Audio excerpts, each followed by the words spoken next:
Hola a todos. Hoy vamos a hablar de cómo calcular correctamente las secciones de los radiadores de calefacción. Es un tema importante, porque si no se calcula bien, la calefacción no funcionará correctamente y puede que no se caliente la casa lo suficiente. Primero, vamos a hablar de las recomendaciones de cálculo y los requisitos básicos. Lo primero que hay que tener en cuenta es el tipo de radiador que se va a instalar. Hay muchos tipos diferentes de radiadores, y cada uno tiene su propia eficiencia.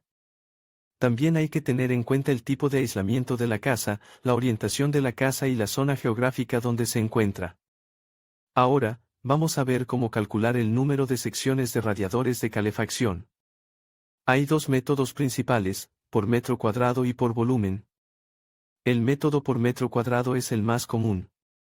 Para calcular el número de secciones de radiadores por metro cuadrado, hay que multiplicar la superficie de la habitación por un factor, que depende del tipo de aislamiento de la casa y la zona geográfica. Por ejemplo, si la habitación tiene unas 100 metros cuadrados y el factor es 2, entonces se necesitan 200 secciones de radiadores. El método por volumen es un poco más complejo, pero es más preciso. Para calcular el número de secciones de radiadores por volumen, hay que multiplicar el volumen de la habitación por un factor que depende del tipo de aislamiento de la casa, la zona geográfica y la altura de la habitación.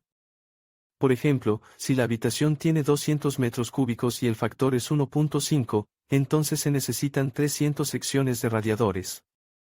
Es importante tener en cuenta que estos son solo cálculos aproximados. Para obtener un cálculo más preciso, es recomendable consultar con un profesional. Hola a todos.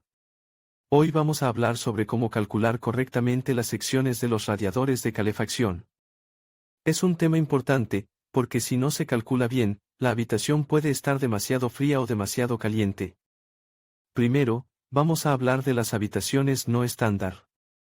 Si la habitación tiene una forma irregular, como una L o una U, hay que tener en cuenta la superficie de cada sección.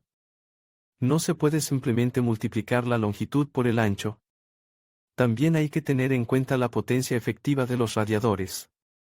La potencia nominal es la que se indica en la etiqueta, pero la potencia efectiva es la que realmente se entrega. La potencia efectiva puede ser menor que la potencia nominal debido a la pérdida de calor en las tuberías y en el propio radiador. Hay varias formas de ajustar el cálculo para tener en cuenta la potencia efectiva. Una forma es utilizar una tabla de correcciones. Estas tablas se pueden encontrar en línea o en los manuales de los fabricantes de radiadores. Otra forma es utilizar un software de cálculo de radiadores. Este software tiene en cuenta todos los factores relevantes, como la superficie de la habitación, la altura del techo, la orientación de la habitación, el aislamiento de la habitación y la potencia efectiva de los radiadores. El método de cálculo exacto es el más preciso, pero también es el más complejo. Este método implica calcular la pérdida de calor de la habitación y luego determinar la potencia de los radiadores necesarios para compensar esa pérdida de calor. Para calcular la pérdida de calor de la habitación, se necesita saber la superficie de la habitación, la altura del techo, el aislamiento de la habitación, la orientación de la habitación y el clima de la zona. Una vez que se ha calculado la pérdida de calor de la habitación, se puede determinar la potencia de los radiadores necesarios para compensar esa pérdida de calor. La potencia de los radiadores se expresa en vatios W. Para calcular el número de secciones de radiadores necesarios, se divide la potencia de los radiadores necesarios por la potencia de cada sección de radiador. La potencia de cada sección de radiador se indica en la etiqueta del radiador. Por ejemplo, si la pérdida de calor de la habitación es de 2000 W y la potencia de cada sección de radiador es de 150 W, se necesitan 13 secciones de radiadores. Espero que esta información te sea útil. Si tienes alguna pregunta, no dudes en dejar un comentario.